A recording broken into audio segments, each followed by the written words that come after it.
Many people are afraid to travel because they are afraid that something might happen on the road. And one of the questions that I've been asked all the time is what I'm going to do if the bike breaks down or if I have another problem on the road. And my answer is always the same. I actually ask them back, what you gonna do if you ride your motorcycle in your country and your motorcycle breaks down? And the answer is, well, I don't know, I'll try to fix it. If I cannot, I'll ask for help. And then I give exactly the same answer. It doesn't matter where I'm going to ride, at home or 15 or 20,000 kilometers away from home. If I have a technical problem, I'll try to fix it. If I cannot, I'll try to find help.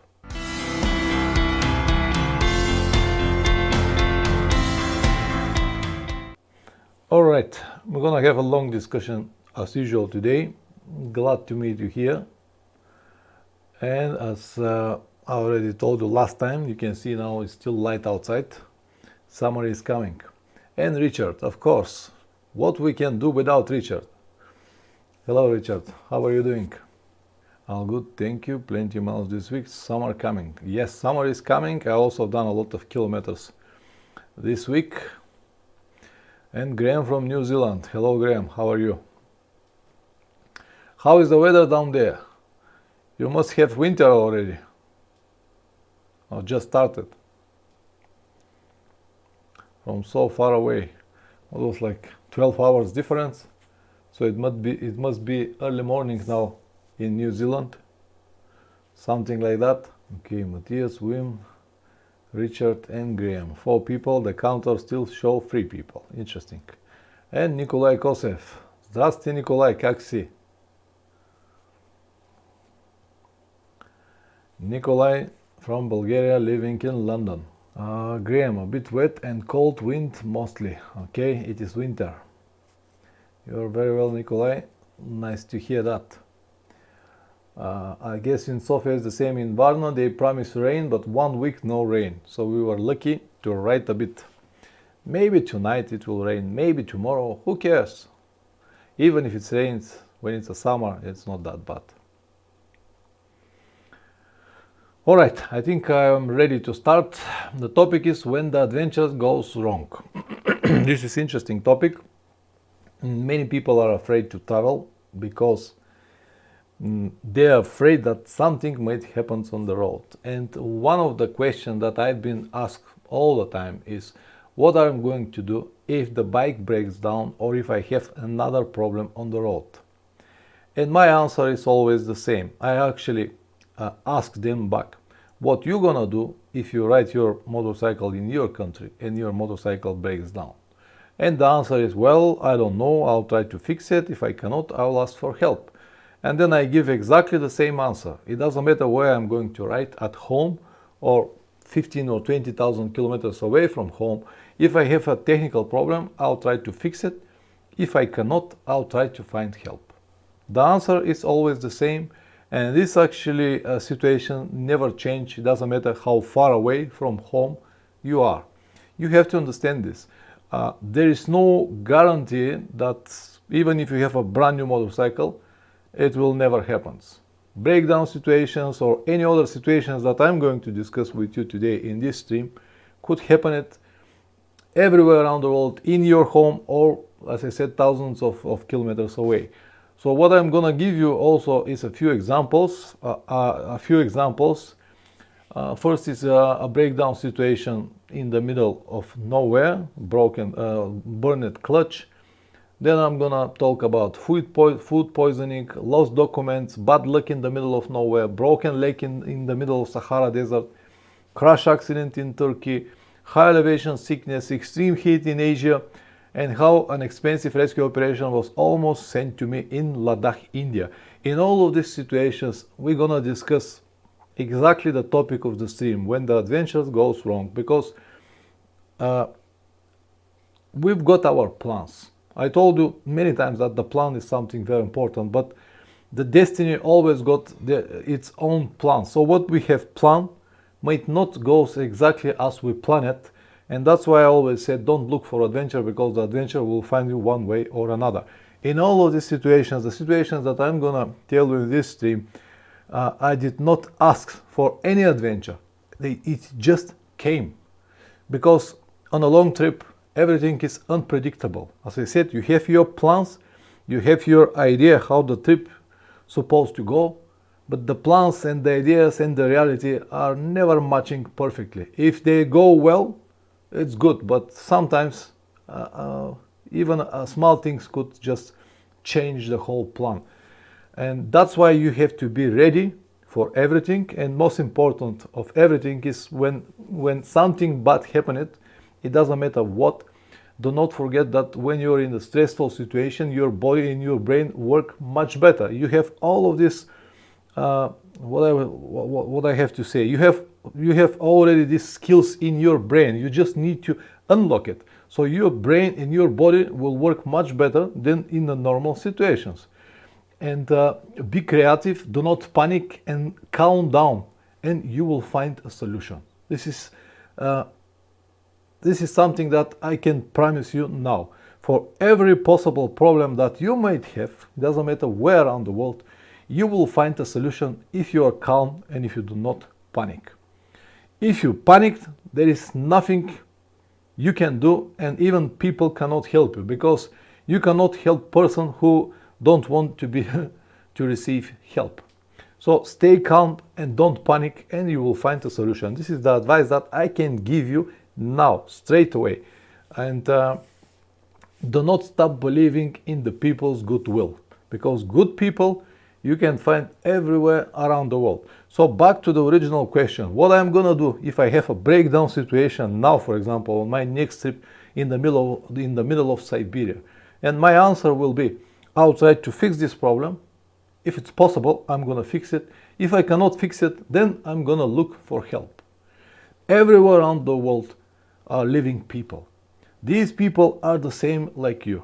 They've got their problems, they've got their laugh, hate, and any other things that you have in your normal life.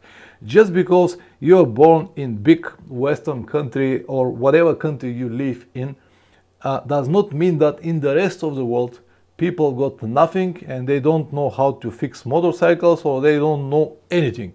And just because you're going there, you're this Western star, and no one cannot help you.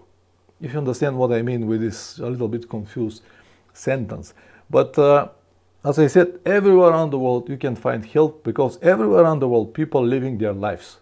They, as I said, they've got love, they've got hate, they've got kids, they've got works, and everything is the same. And if you are calm, if you do not panic, you will find a solution. This I can promise definitely. And I will use one phrase that I've seen in one interesting movie. The movie was with Tom Hanks, and the name was The Bridge of Spies.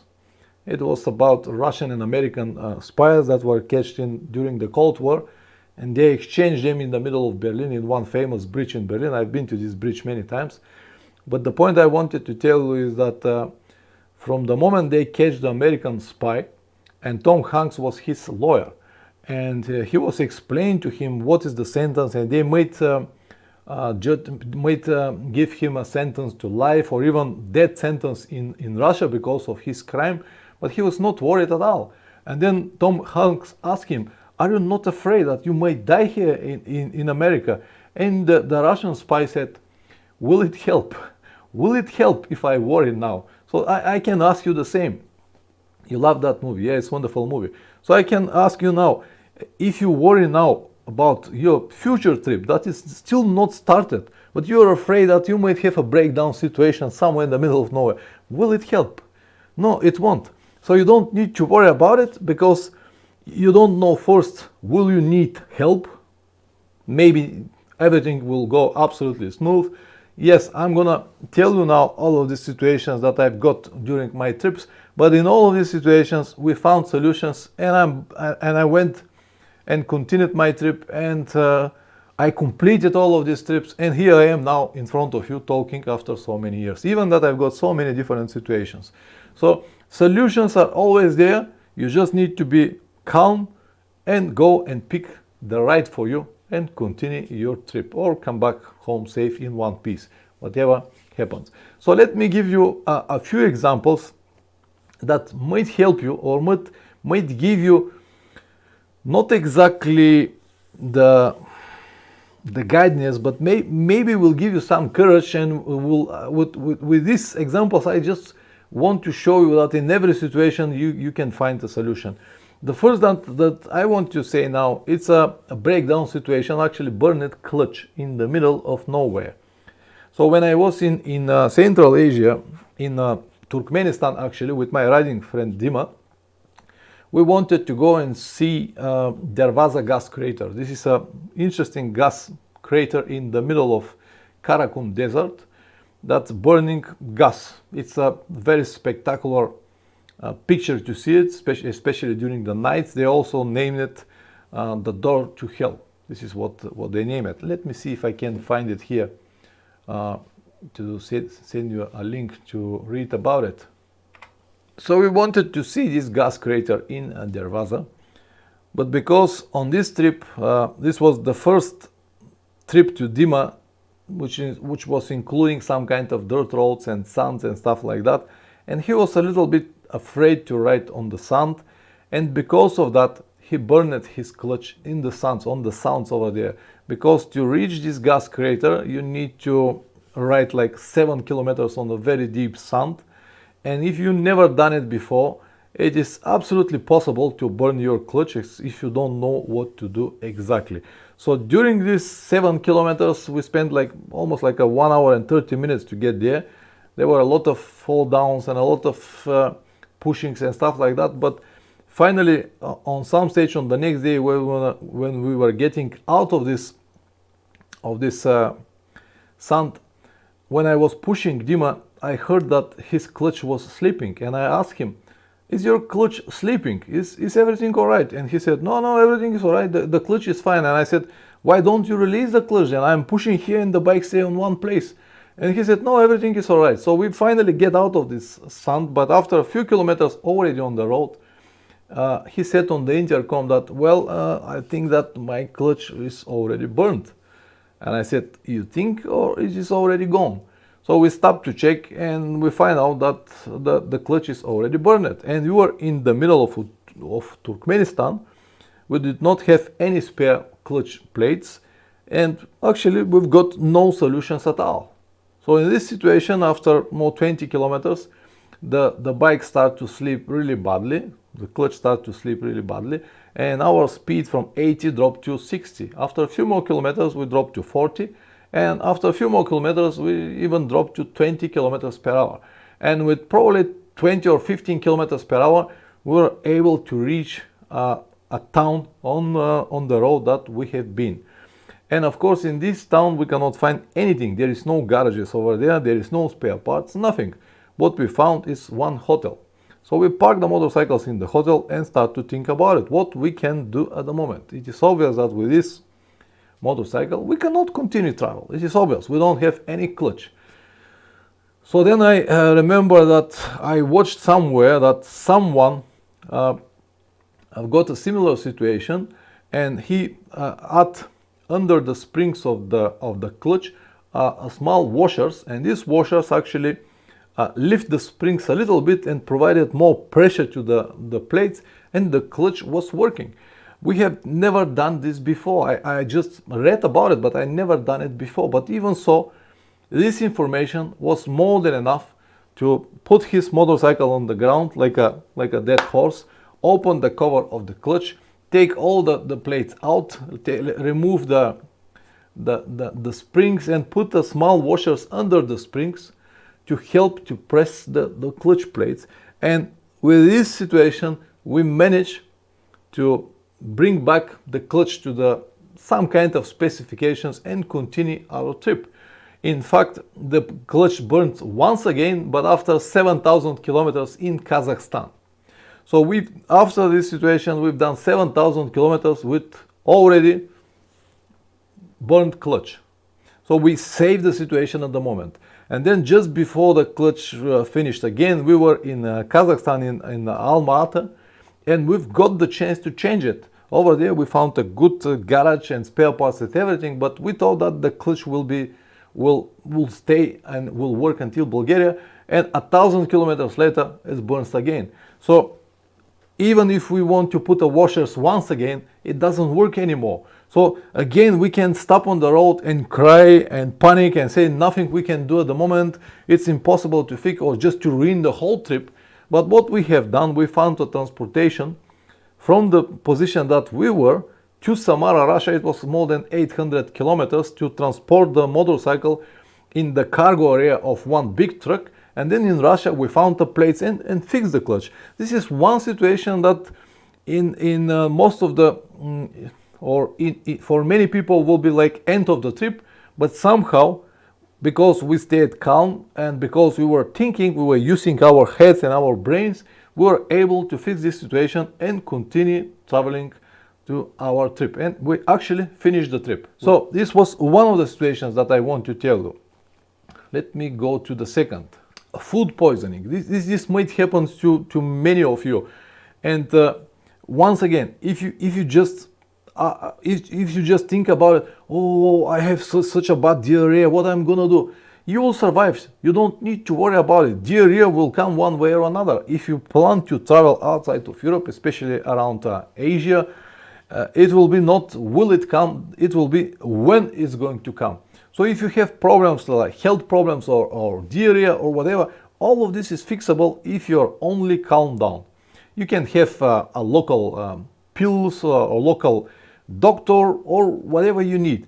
When I've got this problem, it was on one of the high altitude villages in Kyrgyzstan, and it was on 4,000 meters above the sea level, and I felt so bad. The whole night I was not sleeping, and I've got this bad diarrhea. I was thinking, what I'm gonna do from now? I've got like 1 week ride more on this altitude, and I feel so bad. So on the next morning, I woke up and I realized that on the next door, the house I was on the next door, the guy was doctor. So he gave me some pills, and everything was solved out in the middle of the nowhere, just like that. Another situation that I can tell you is again in this Karakum desert, when we were trying to reach the Dervaza gas crater with Dima. He lost his passport. He lost his passport in the middle of Karakum desert, in the deep sand, in this 7-kilometer stretch.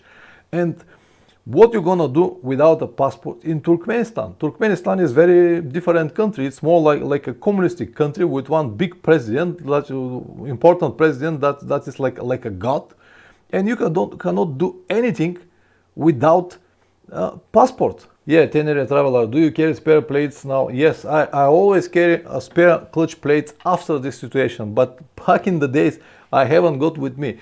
Now on each one of my trips I carry spare clutch plates, because I know that I can change it just for 1 hour on the road if something like this is happening. And even now on my trip to Russia, even that my motorcycle is brand new and it's got like 25,000 kilometers on the clock, I will still bring my clutch plates, because you never know in what kind of situation I might go in. For example, if I need to ride in the very deep mud, which I expect to meet there, in some situations I might even burn the clutch, and I want to be ready. I'm gonna have all the clutch plates. I'm gonna have also the gasket of the clutch cover with me. This is very important. If you're prepared well, if you do not panic, you will find a solution. So with Dima's passport lost in the middle of nowhere with 7 visas on it, the trip is actually over. But luckily, after a few minutes, we found it. Not we, a local guys with a small motorcycle found the motorcycle somewhere in the middle of the sand. Even that I went 3 times on this deep sand and I cannot find it. But the luck is always with you. When you believe in people's goodwill, when you do not panic, when you're looking for solution, you will have, of course, the help of God or luck or whatever you believe, and you will find a solution. Another one example that I can tell you is from North Island, when I dropped my motorcycle in this ditch next to the road. This is actually the thumbnail that I use for the live stream. The picture is from that moment. It was such a unfair and unlucky moment that I've got back there, but of course Let me tell you what happened. I stopped next to the road to ask for help, and then I just get out of the bike, and instead of looking behind me, I made one step back and I fell into this ditch. And when I was going down into the ditch, I grabbed the motorcycle to support myself, and I dragged the motorcycle after me into the ditch. So it was absolutely unlucky situation at the moment. But the worst thing that I can do over there is to panic or to cry or to say that okay, the trip is over, I'm done. No. I just stayed calm down, managed to get out of the ditch, tried to remove the motorcycle alone, but I couldn't. Even that this area that the situation was happening, this is North Island, there were no people at all over there. So I need to walk like almost like 2 kilometers to find people, to find the first person, and then a few more people, and then I needed 4 people altogether to remove my motorcycle from the ditch, and just to realize that there is nothing wrong with the motorcycle. My first impression was, that's it, the bike is completely crushed, the forks are bended or whatever is happening, and I cannot continue traveling. But after a few minutes I realized that the bike was just fine, and I was able to continue traveling with just one broken screen. Nikolai Kosev, I always wondering why you stopped riding with Dima. I guess that the answer is no. This was not the reason I stopped traveling with Dima. Dima is a great guy. Yeah, sometimes he's a little bit reckless and he does not think so much. But this was not the reason. The reason is that now we have a different understandings about traveling. On my trips, I would like to meet many people because I am what I am. I like to meet people. I like to explore different things. Dima is a little bit different. He wants to travel alone. He does not want to meet people. He just wants to go to the hotel, checking his telephone and go to sleep, maybe have some rakia. But I'm different type of person. He loves to travel a little bit more faster. He wants to check a little bit more museums and stuff like that. We actually worked very well together for a few years, but finally we stopped working together because of completely different reasons, not because of the situations like that, even though we've got many like this, many. I always said to him, Dima, you're already 45, 46 years old. Get your shits together. I cannot think about everything. And he said, I don't need to think about all the stuff because I'm with you. You're going to take care about everything and stuff like that. But now, as I said, he's a good guy. We're still very, very good friends. He's, by the way, now is flying to America. He's going to make a big tour around America and Canada with another friend of his. Yeah, this was not the reason why we stopped riding together. So once again, I dropped the motorcycle in a very deep ditch in North Island, and it's supposed to be the end of the trip. But it's turned out it was just nothing. It was just one obstacle that was easy to fix, get out with only one broken screen, and continue the trip without any problems. Another situation that I can tell you now, again with Dima, was when we were in Morocco. He fell down and broke his leg in the middle of Morocco desert. And again, now with broken leg, you can definitely say, okay, broken leg, the trip is over. Yes, but no. Dima managed to ride his motorcycle 1000 kilometers with broken leg until Spanish border. So one way or another, he continued traveling even with the broken leg. It is not because he's a superhero. No, it was because we cannot leave Morocco without his motorcycle because of the temporary import declaration that Dima got in Morocco. So it at the beginning it looks like, okay, that's it, the trip is over, Dima is with broken leg, we can finish here and go back home. No, Dima will stay in the hotel for 4 or 5 days until we finish our trip in Morocco, and after these 4 or 5 days we're traveling together until the Spanish border, and he was with the broken leg with a plaster on it. So again, stay calm, try to find solution, and you will find it. And the next one that I want to tell you, this is the crash accident that I got in Turkey 2 years ago. Again, when everything is happening, when the situation is happening on the highways, on Istanbul highways, when the car hit me, from the moment I was flying in the air, the only thought that I've got in my mind was not oh, I crashed now, and the motorcycle is damaged and stuff like that. My only thought was, until I was still flying, my only thought was, what I'm gonna say to the sponsors right now. Because I've got sponsors, I've got all of this organization, I've got so many people to meet me on the road, I've got everything prepared, and then I've got crashed in the beginning of the trip.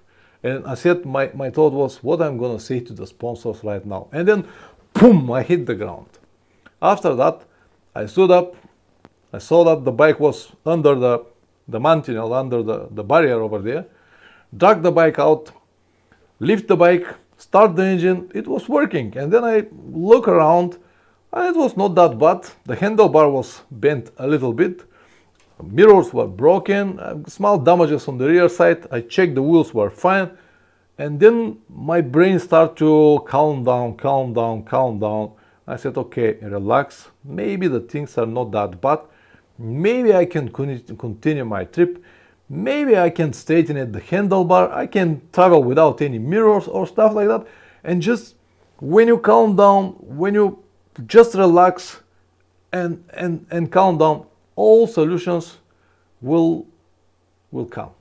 So in the next few minutes, I made a short video that I published online. I explained to people what is happening in the situation on the road and everything. And in the next few hours, all the parts, all the spare parts that I needed for my motorcycle were already brought to me from all Turkish riders over there. Everything that I need, I've got it just for one day.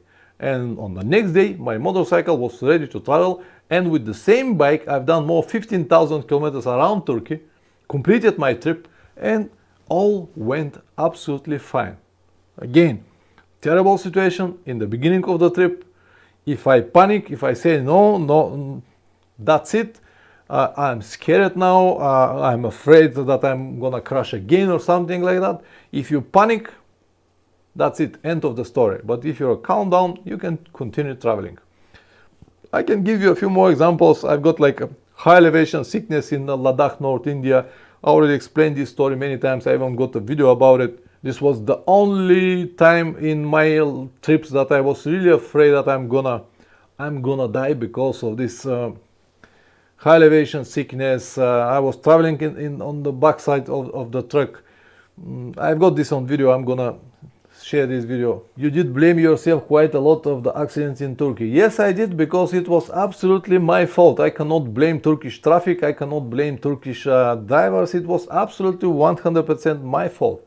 I know what I have done, and that's why I was the only person to blame. I cannot blame any other people. It was just my problem, my mistake, and I paid for it. The only injury that I've got was a pain on my right knee that lasts around 10 days and completely recover after that. So high elevation sickness in Ladakh, North India, yes, it was very bad. It was very tough situation. I thought that I'm gonna die, but somehow I managed to go through, and now I am happy to explain everything about it. Another one situation that I can tell you, again, it's from Turkmenistan. We faced such a bad heat and dehydration, and we were left without any heat, without any water, in the middle of nowhere, and it was so bad. But again, from the middle of nowhere, we found people to help us, to give us food, to give us water, and many more situations like that. When the things look so scary and so without any possible solutions, you will find at least three. But first you need to sit, calm down, drink some water, eat something, and then the things became much more different. Let me give you one example. It happened in Central Asia. We went to one guest house. Guest house is not exactly what it was. It was like a small old house that the owner rented for travelers like us. So when we went to a small room that the owner gave us, we saw that in the middle of the room it was a small curtain, and the curtain was actually there making it was to separate two rooms. And when we entered into this room, from that the curtain moved a little bit, and a European face, very badly burned from the sun, show up, and asked very slowly, "Do you speak English?" And I said to him, "Yes, we can speak English. What can I do for you?" And he said, "Oh, thank you, God." And he started to explain his situation. He was a guy from Switzerland, a bicyclist, who decided to go and travel with a bicycle on Pamir Highway in Tajikistan.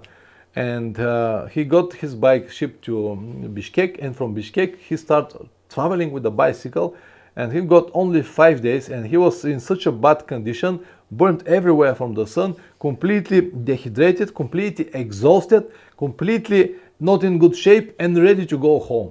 And I said to him, "Okay, calm down, have a seat here with us on the table, eat something, drink some rakia, and then you can think about the situation, what is about to come tomorrow." And he said, no way, tomorrow I'm gonna ship my motorcycle back and I'm going home."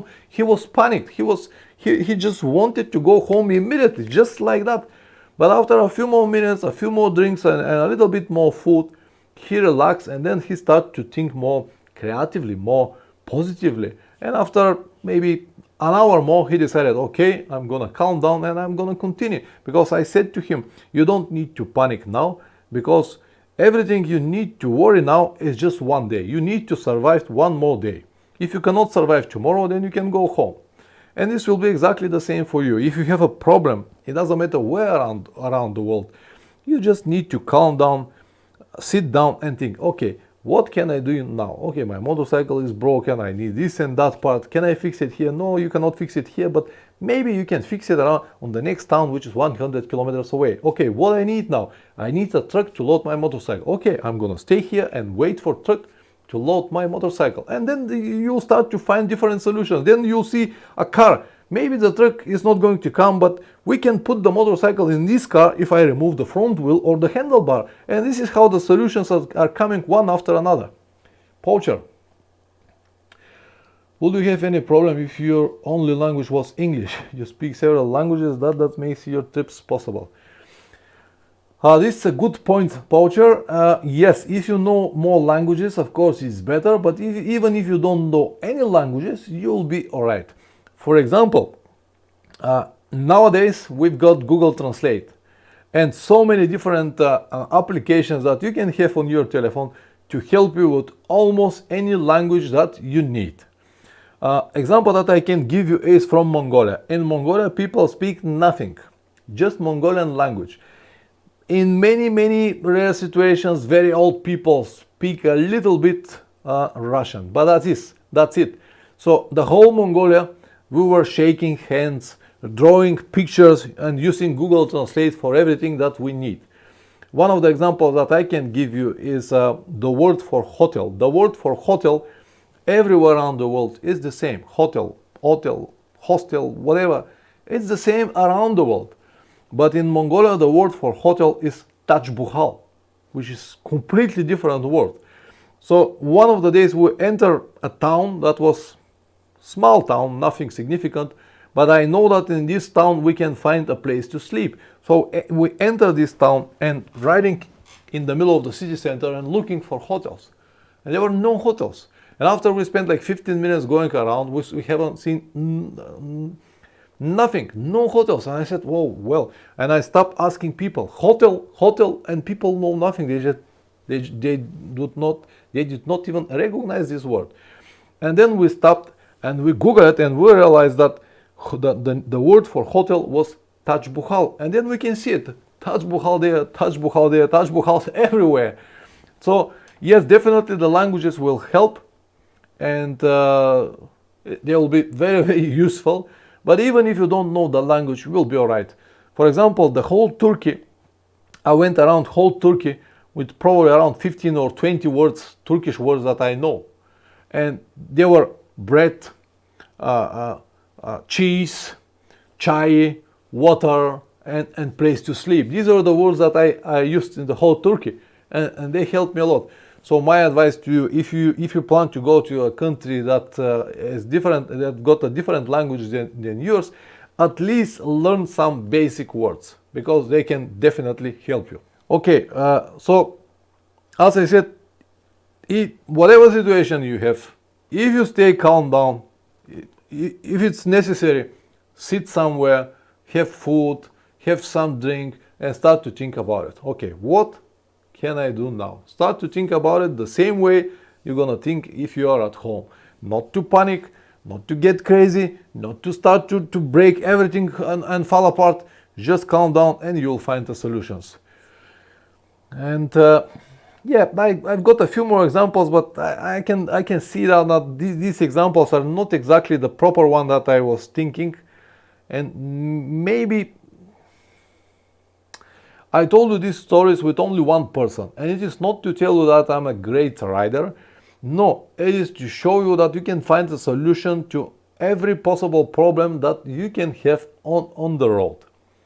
This was the purpose to tell you these stories. Maybe they need to be said, the complete stories, to understand it better, but I don't want to waste your time now. That's why I tried to shorten it a bit. Maybe it's not the right way, but I will give you the rest of the time now, the rest of the time that we've got for some questions if you have.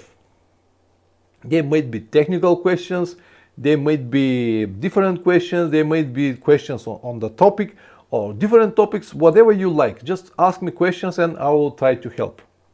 Like Poacher asked just a few minutes ago. Poacher, do you ever struggle to find accommodation? Yes, I did a few times. That's why I've got my tent. I've got my tent and it is like the last resort. If I cannot find anything else, I can use the tent. But my advice is always the same. I never book anything in advance until I am absolutely sure that I can get there. For example, if I have for today planned like 500 kilometers, and I have plans to sleep somewhere at the end of these 500 kilometers, I'm not going to look for the hotel until I've got like 450 kilometers. Then I can stop next to the road and try with booking or some other applications like this to find a place to sleep. And usually this system works at all. If I cannot find it, then I will go to the town and will ride my motorcycle around the town and will try to find a hotel, hostel or guest house or something like that. If I cannot find even in this situation, I'm gonna stop and ask people where I can find a place to sleep. And if I cannot find at all, then I have my tent. But I don't think that this is something that you need to worry about it. You might worry about it only if you plan to visit very busy places in the high touristic seasons or very expensive places. But in all of these situations, you will have your tent as a last possible option. So accommodation, it's not a problem at all. Wim Ross, and getting a ferry last minute also never a problem. Tenerife traveler, a positive altitude fix anything. Yeah, absolutely agree. Getting a ferry in last minute, I have done it a number of times, it's not a problem at all. Positive altitude fix anything. A smile fix anything. Once again, you have to know that whatever place you decided to ride, there are people over there living. What about petrol quality? Nikolai Kosev. Yeah, on some countries around the world, the petrol is not the same what you used to have in your country. Even in Bulgaria, the petrol is not bad at all. When I was in Central Asia, the best petrol that we can get there was 86 octans. And 86 octans, when you put it on your motorcycle, you twist the throttle, and a motorcycle makes like this, start working normally. It was very bad, and you can hear the valves are ticking, tick, tick, tick, tick, tick, but still working. But if you have problems with your motorcycle, if you have a motorcycle with a very big ratio, like a KTM, it is better for you to take some additives, some octane boosters or stuff like that. Then you can mix it with the petrol that you got, and you'll be alright. But that's why I always said, if you plan to travel in these areas, better is to go with something more reliable, something more simple, not exactly KTM. Tenerife traveler, a good plan and preparation will be ready for any problem. Relax, confident, and you're ready to travel. Yeah, absolutely. That's why I said so many times, the plan is so important. When you know where you're going, you'll be alright. You'll find a solution for everything. And if you don't know where you go, then you have a problem. But when you know the country, when you know the towns, when you have a basic idea about all the roads, when you have at least 10 or 20 words on the language that you plan to to visit, the country that you plan to visit. If you cannot remember these words, make a list. You can keep it even on your telephone. I can tell you what I have done when I first time left Bulgaria. I went to Spain. It was in 1999, and I've got all the words that I need, mostly questions, on different papers, and I kept it on my pockets.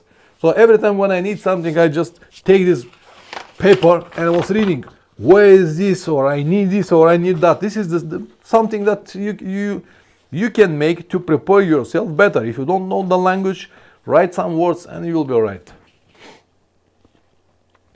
Graham, New Zealand, on your trips, have you had to help another motorcyclist who had the problems? Yes, it's happened a few times to help people on the road. Yes, it's happened. I can give you a few examples, but I don't think that they will be useful now. But yes, it's happened a few times that I just helped a few people on the road. Poja, what about visa dates? If you're in crossing border, then you need to plan more. Do you ever get visas on entry, or do you need to get them before you leave? Depends on the country. On some countries you can get the visa on the border. On some countries you need to get a visa in advance. For example, Central Asia. For Central Asia, I've got 7 different visas. 6 actually, because the 7th visa, Turkmenistan visa, I've got on the border. So everything needed to be prepared in advance. So I prepared all of my visas before I even left Berlin. Yes, visas are something important, and you usually get visa from specific date to specific date, and it is very important to prepare everything in advance. Now, for example, for my Russia trip, I've got this 3 months visa. It starts on the 30th of June and it will be until the 30th of September. I've got this 3 months window, and I have to go into the country and leave the country before it's finished. Visas are something very important, and you cannot play games with it. Nikolai Kosev, 86 octans. If you have the latest GS 1200, might be in trouble. Yeah, absolutely, or the KTMs. But for every possible problem, you can find at least 3 solutions, if you're just calm down. Tenerife Traveler, good night, my friend. A really good topic, maybe the most important yet. Ride safe and happy travels. Yeah, the topic is good. I'm afraid that I did not present it properly, but anyway, I believe that I will give you some ideas or some direction to think a little bit more, and eventually to help you find a solution for everything that you need. But the takeaway from this stream is that if you worry, it is not going to help at all. If you are calm down, if you are positive, if you are creative, you can find a solution for everything. That's why I always preach, to avoid problems, you need to prepare yourself better. To avoid problems, you need to have a simple and reliable motorcycle. Nikolai Kosev, with the visa thing, can you just turn you at border and get a temporary if you want to visit a country that was not planned in advance? In some countries you might be able to do it, but in most of the countries, no, you cannot get visa on the border. Depends on the country, you have to ask this in advance, because you might be surprised. Poacher, I actually like things going wrong when I don't go exactly to plan. Makes the life interesting. Yeah, it might sound like interesting or like an adventure, but I honestly prefer the things to go absolutely smooth. And when they go smooth, the trip is going right on the plans that I've got, and I'm happy to come back home safe, without any problems, without any adventures, anything. But when shit happens, it just happens. Graham, I think BMW can put a low octane fuel map into the bike. On some models, yes. Did you need visa for Turkey? No, we don't need visa for Turkey. Turkey you can visit without any visa. For Russia, do you need to enter and leave the specific locations? No, there is no locations. When you got visa for Russia, you can enter Russia from everywhere. Basically now I can enter Russia even from Ukraine. The reason I'm not going to go through Ukraine is not because I'm afraid from the war. There is no war around the Polish border. But the reason I'm not going to do it, because from Ukrainian side, the border officers might feel really upset because I want to go to Russia, and they might slow me down, even not let me go into Russia. That's why I will avoid Ukraine and go through probably Latvia. Polish right T7 bought it precisely because it doesn't have electronics to go wrong. Yeah, this was another of the reasons why I bought this motorcycle, because it's very simple. The only electronic that it has, it's a fuel injection, but have you ever heard about problems with fuel injections? Not at all. On some KTM models, they've got the problems with fuel pumps, injection pumps, but on my old Tenere, I still run the original fuel injection system and the same pump. I never got any problems with this. So yeah, simplicity is the key. Yeah, all of these features and electronics, they sound very good on paper, but when you need to travel outside of Europe, it's a little bit more complicated. Yes, you can find help, but it will come very slowly and it will cost you a lot. That's why I prefer to have something more reliable. Leaking clutches or KTMs. Well, yeah, KTMs are not really famous with their reliability, but it is what it is. Wonderful bikes to ride, but not really to own. I like them very much just to ride, ready to race, as they say. Hydraulic pistons, yes. Do I recommend fuel injections over carburetors? Always, because carburetors jam easy. If you get bad petrol, you can really jam your carburetor. Also, not many people can fix carburetors. Now you can tell me that, yeah, carburetors are simple. Everywhere around the world someone will fix it. Oh, is that so? Can you fix a carburetor? So for me, fuel injection is always better, because as I said just a few minutes ago, I haven't heard about injection system that failed. It is very simple system. It is already made from 30-40 years. It is so polished and done perfectly that I never heard about problems with the fuel injection system. Any other problems, but not with fuel injection system. It will give you better efficiency, better petrol consumption, better performance on your motorcycle. Everything is going to be better. So I cannot see any benefits on the carburetor over fuel injection system. I'm not going to talk even about high altitude when you need to adjust the carburetor. If you're a mechanic, if you know how to clean, how to adjust and how to set your carburetor, fine, fair enough. But if you don't know how to do anything, forget about it. You cannot even twist two bolts. If you twist here and there, you can even... Poacher, do you have a capacitor to replace the battery if it goes flat? You can bump start and run without battery on a FE bike. No, you cannot. On the fuel injection motorcycle, you need power. You cannot start the engine without any power. But battery, okay, when you have flat battery. I've got a flat battery 2 years ago in Odessa, Ukraine. I stopped the motorcycle in front of the hostel that I planned to stay, and then I realized that my battery died over there.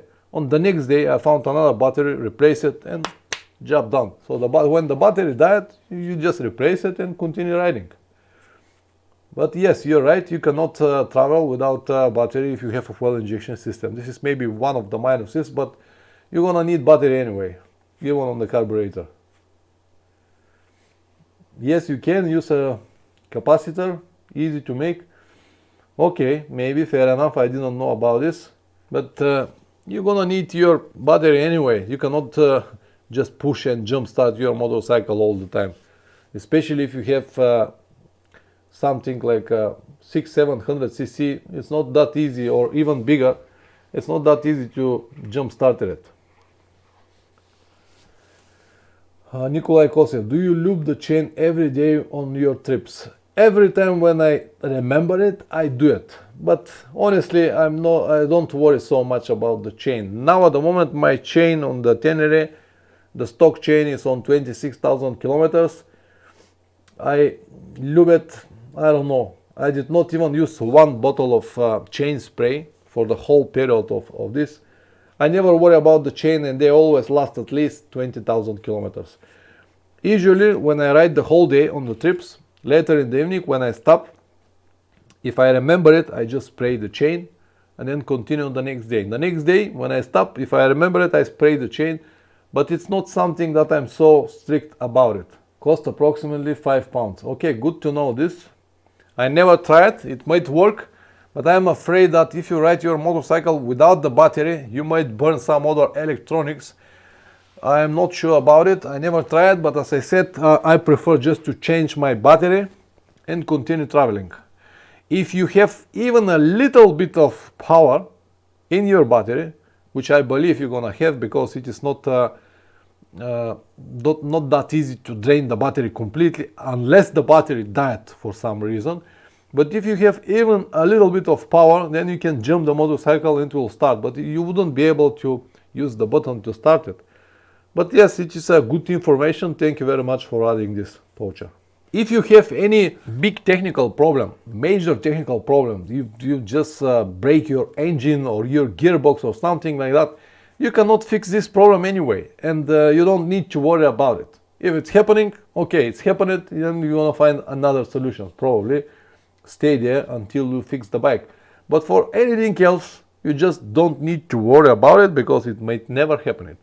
If you prepare yourself in advance, if you prepare your motorcycle in advance, everything that I told you in the previous streams, you will avoid 95% of the possible problems. My second channel, Motorcycle Adventures Life, got almost 1000 subscribers. Thank you very much for everyone who watched it.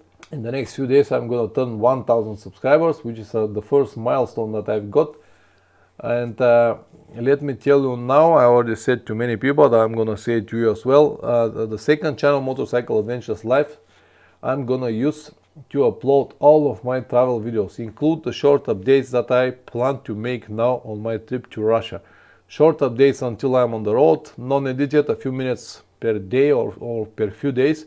And then when I come back home and everything is alright, I'm gonna make a long detailed video series like 15-20 minutes each, but when I come back home. But everything I'm gonna upload on my second channel, Motorcycle Adventures Life. The first channel, the main channel, Motorcycle Adventures, I'm gonna keep only for the videos that I usually post. They will be like video gear review, motorcycles reviews, or different type of advice that I'm giving there. Ilkut, nice to meet you, man. How was the Balkan camping? Wonderful. We've got a great meeting over there, like 70-80 people, 30-40 people from abroad, a lot of fun, a lot of drinks, wonderful roasted lamb, everything went absolutely perfect. You should have come, maybe next year. Ilkut, do you have any questions on the topics that we discussed here? When the adventures goes wrong, when you have any problems on the road or something like that because you came late? Yeah, the same for me. The help is everywhere, just need to be accepted. If you believe that the world is a dangerous place and you cannot have help, you're right. On the other hand, if you believe that the world is a wonderful place and you can have help everywhere, you're right again. So it all depends on you. Even from a German guy in the middle of nowhere in Turkey. Absolutely, yeah. Germans are not bad people. Yeah, a little bit like horses, but in general they're not bad people. Thank you very much for coming, Poacher. It could be done better, but next time. If you have any ideas or any preferences about the stream for the next week, just let me know. If not, I'm gonna find the topic that I will find or I will think that it will be useful for many people. But if you have any ideas, you can tell me now or you can text me in the community tab later, whatever you decided. If not, next week topic will be something that I will pick. I haven't been sick on the trip. In fact, I haven't been sick in the last, I'll say 27-8 years. Never been sick in the last 27-8 years. So maybe I'm lucky, maybe I'm healthy, but no, I never been sick before, not on the trips. The only problems that I've got were diarrhea and high altitude sickness that I told you once. That's it. But high altitude sickness happened because I was not prepared. Maybe the next week's stream is going to be about riding on high altitude. I've got many interesting things that I would like to share with you guys. Back to the question to Wim Ross, do you have any advice on how to prevent injury on long trips, especially off-road? The only advice that I can give you, don't put yourself in the situation that you cannot control alone all the time. So just avoid riding on the terrains that you don't have the proper skills or you're not sure about it. Off-road, don't go alone. If you go alone, just again, think twice for everything. Don't do anything in the name of the adventure. Don't risk more than you should, and many more like this. Tire selection can be a topic according to the tour. Yes, it could be. It could be. We can speak about the tires as well. Anyway, I'm gonna find an interesting topic next week, and we're gonna discuss about it. All right, guys. Have a good night. See you next time. Ciao.